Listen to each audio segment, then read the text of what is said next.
Online कक्षा में आप सभी का अभिवादन। मैंने आपको अव्ययी भाव समास के बारे में पहले बताया था पिछली कक्षा में, और अब मैं उसके आगे अव्ययभावी समास के बारे में बता रहा हूँ। तो इसमें मैंने कुछ नियम बताए थे। पूर्व पदार्थ प्रधानो अव्ययी भाव है, मतलब पहला पद जो है वो प्रधान होता है इसमें, और दूसरी बात वो है कि वह अव्यय उपसर्ग या निपात होना चाहिए। दूसरा पद कोई संज्ञा शब्द होता है। तो इसके बारे में मैंने आपको बताया था अव्ययभावी में नियम। तो इसमें जब हम नियम बताए तो नियम नंबर मैंने आपको 1 और 2 बताए थे। एक बताया था अनु था, अनु यानी पीछे। अनु शब्द का है पश्चात या पीछे, पश्चात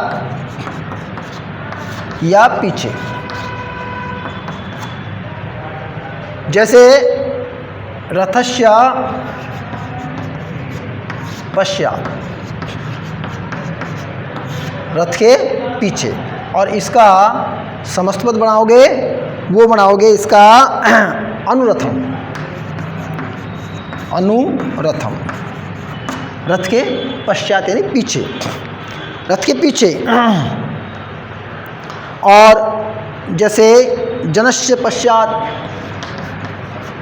जनस्य पश्चात, जनस्य पश्चात। और ये अनुजनम, अनुजनम, लोगों के पीछे। तो ये हमने बताया था आपको पश्चात का। और एक योग्यता में भी अनु अव्यय शब्द का प्रयोग किया जाता है, और योग्यता अथवा लायक या अनुकूलता, ये के अर्थ में भी इसमें जैसे रूपस्य योग्यम, रूपस्य योग्यम, रूपस्य योग्यम। और अनुरूपम, जैसे अनुरूपम, इसका समस्त पद हो गया रूप के अनुसार, रूप के योग्य, रूप के योग्य। या गुणस्य योग्यम, गुणस्य योग्यम। तो यहाँ होगा गुणस्य योग्यम यानी अनुगुणम, समस्त पद हो गया इसका अनुगुणम। और ये इसका हिंदी अर्थ करोगे तो गुणों के योग्य हो गया। इसी प्रकार से आपको मैंने उप के बारे में बताया था। उप जो अव्यय है वो समीप के अर्थ में लगाया जाता है, समीप के अर्थ में। वनस्य समीपम उपवनम, वनस्य समीपम। और वनस्य समीप का होगा वनस्य समीपम, वन के पास में उपवनम।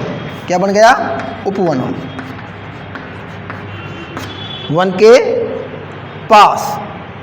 या फिर और एक लो तो ग्रामस्य समीपम, गांव के पास, ग्रामस्य समीपम। तो ये होगा उपग्रामम, उपग्रामम।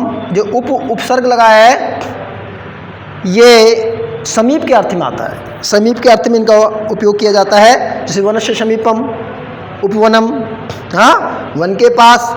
ये ग्रामस्य समीपम, उपग्रामम, गांव के पास। तो ये 2 नियम मैंने आपको बताए थे। अब तीसरा नियम है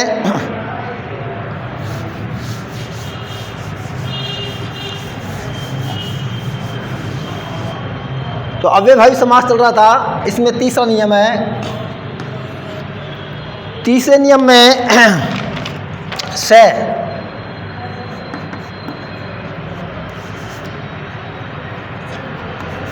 सह जो है सहन संपत्ति सह यानी संपत्ति, सहित के अर्थ में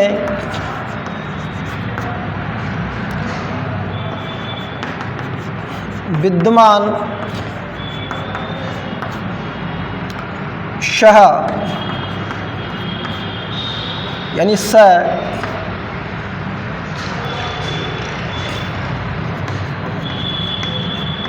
अव्यय का समर्थ शुबंत के साथ समास होता है।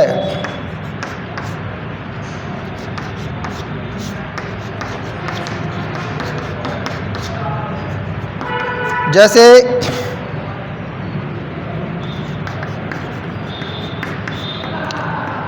है छत्राणाम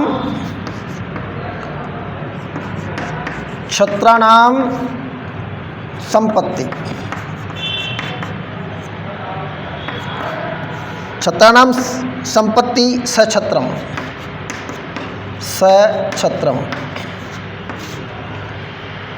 राजाओं की संपत्ति।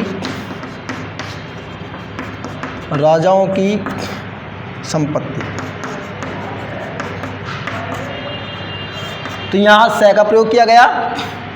इसी प्रकार से बलेन सह, बलेन शह, बलेन सह सबलम, और सह के योग में बलपूर्वक,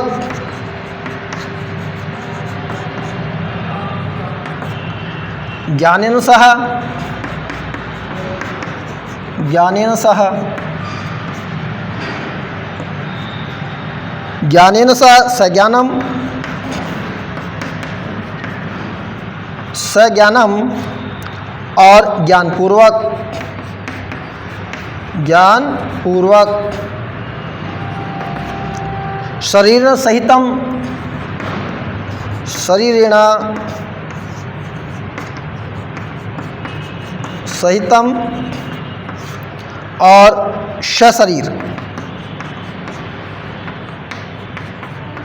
सशरीरम, शरीर के साथ।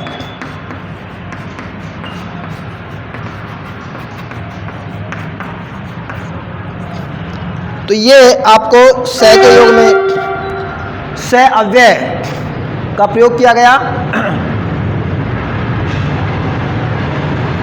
और इसमें छत्राणाम संपत्ति सछत्रम, बलेन सह सबलम, ज्ञानेन सह सज्ञानम, शरीर सहितम, शरीरम, शरीर के साथ। तो यहाँ पर हमारे स और सहित उसके अर्थ में भी अव्ययभावी समास का प्रयोग किया जा रहा है। और चौथा है नियम नंबर 4,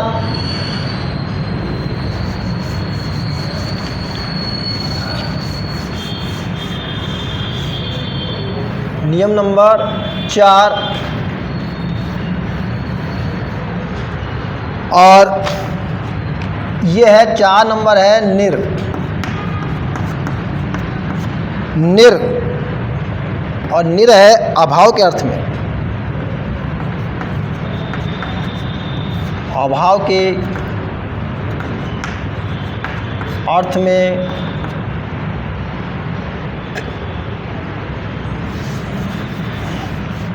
अभाव के अर्थ में निर अव्यय का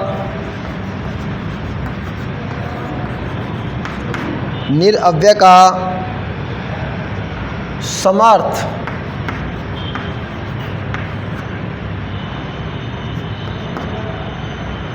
अभाव के अर्थ में निर अव्यय का समर्थ शुबंत के साथ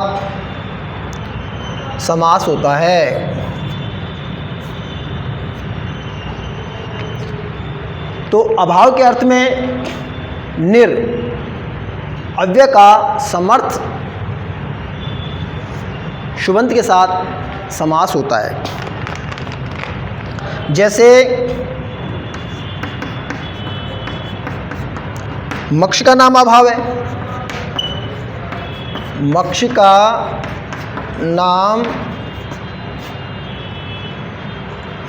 नाम अभाव है। यहाँ पर है समस्त पद बनाएंगे तो होगा निर्मक्षिकम, निर्मक्षिकम।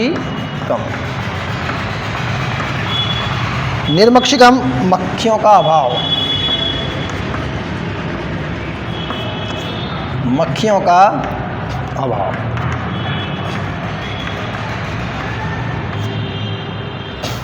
फलानाम अभाव है, फलों का अभाव, फलानाम अभाव है। ये होगा निष्फलम, निष्फलम, निष्फलम फल सहित, फल रहित, फल रहित। दोषस्य अभाव, दोषस्य, दोषस्य अभाव और निर्दोष, निर्दोषम, और ये होगा दोष रहित, दोष रहित। तो मैंने आपको बताया अभाव और रहित के अर्थ में निर अव्यय का प्रयोग किया जाता है अभाव के अर्थ में और रहित के अर्थ में। अब है पांचवा है प्रीति।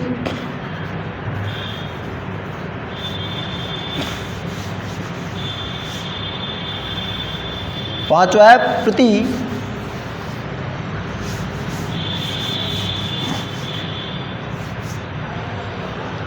प्रति और विप्या,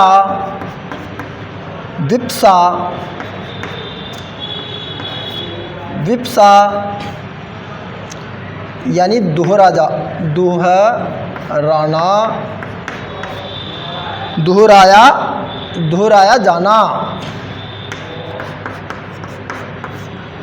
प्रति यानी विप्सा, विप्सा का अर्थ है दोहराया जाना। इसके अर्थ में भी, इसके अर्थ में प्रति अव्यय, प्रति अव्यय का समर्थ सुबंत के साथ समास होता है। जैसे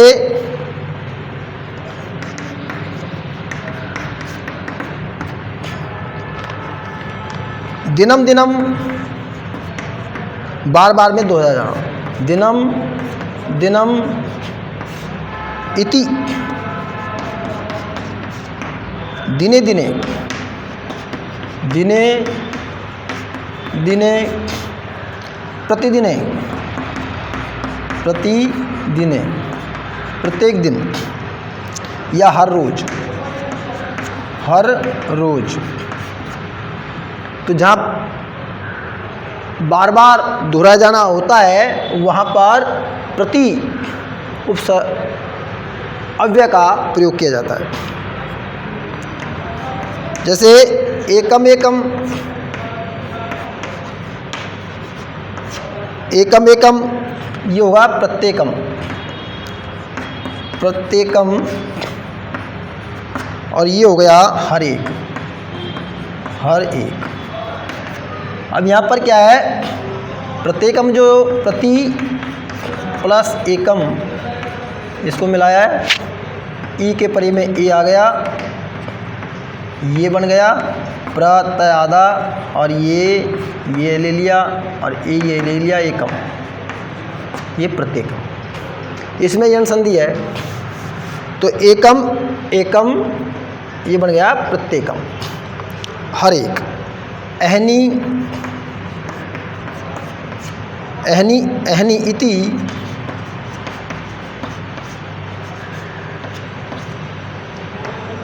इति, ये हो गया अहनी, अहनी इति प्रत्यहम,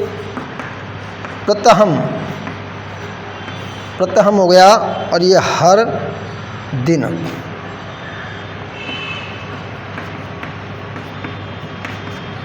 इसमें भी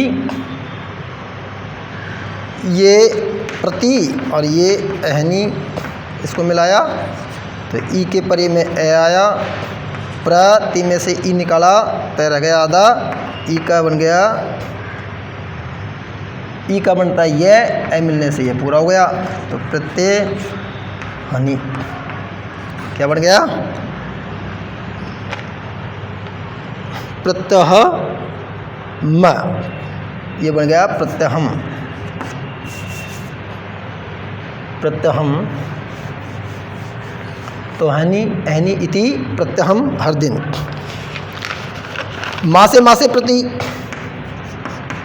मासे, मासे इति, मासे, मासे इति प्रतिमासम, प्रति मासम, और ये होगा हर मास, हर मास। तो ये बार बार जो दोहराया है, दोहराया जाना है, उसके अर्थ में भी प्रति अव्यय के सुबंध के साथ समास होता है।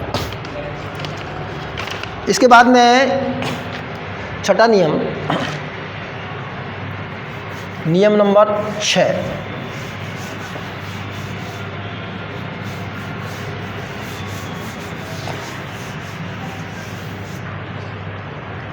नियम नंबर 6 और 6 है यथा।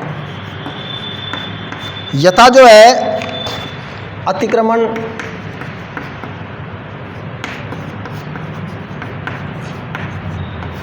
अतिक्रमण या उल्लंघन,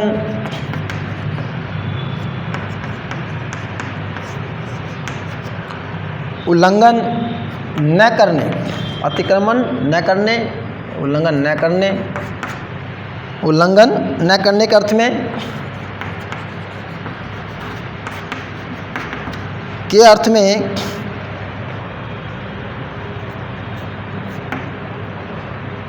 विद्यमान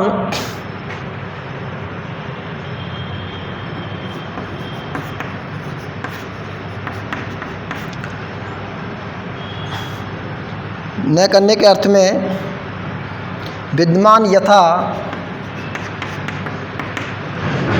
अव्यय का, यव्यय का समर्थ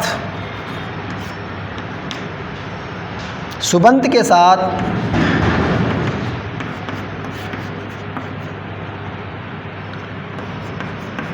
समास होता है, समास होता है। जैसे इसको उदाहरण है, जैसे शक्तिम, शक्तिम अनतिक्रम, ये इसका विग्रह है, अनति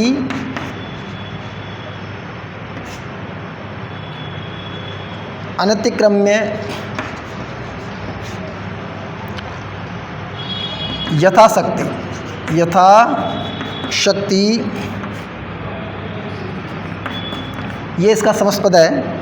शक्ति के अनुसार, शक्ति के अनुसार, शक्ति के अनुसार, इच्छम अनतिक्रम, इच्छम अनतिक्रम्य, और ये है यथेक्षम, यथेक्षम इच्छा के अनुसार।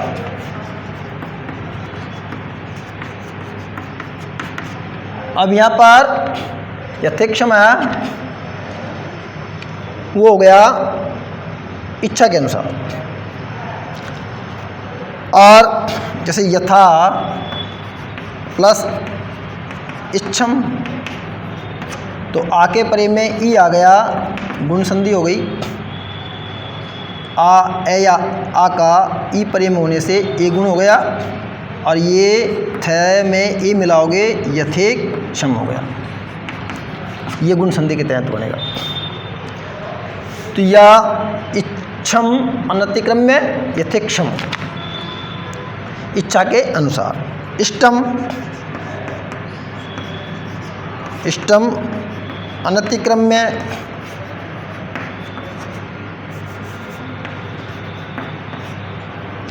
और ये होगा उसी प्रकार से यथेष्टम, यथेष्टम इष्ट के अनुसार, इष्ट के अनुसार। और ये इष्टम अनतिक्रम्य, इसमें यथा लगाओगे जब इसका समस्त पद बनाओगे, जब यथा और इष्टम, तो यहाँ पर आ के परे में ई आ गया तो ए गुण हो गया, यथा ए मिलाया यथे, और ये ले लिया हमने यथेष्टम बन गया। गुण संधि के अनुसार इसको मिला दिया। तो यहाँ में पहला पद अव्यय शब्द होता है, दूसरा पद कोई संज्ञा शब्द होता है। तो ये हमने आपको इसके नियम 6 नियम बताए। और अव्यय की जो भाव है, इसमें पहला पद पूर्व पद जो है वो अव्यय होता है, और अव्यय जो पूर्व पद है, पहला पद जो है वो प्रधान इसमें होता है। दूसरा पद कोई संज्ञा शब्द होता है, और नपुंसकलिंग एक वचन में इसका प्रयोग किया जाता है। तो ये मैंने आपको अव्ययभावी समास के बारे में बताया। अब हम आपको द्विगु समास के बारे में बताएंगे। और द्विगु समास है उसको हम अगली कक्षा में आपको बताएंगे। ये हमने अव्ययीभाव समास के बारे में जो पिछला शेष था वो बताया। धन्यवाद।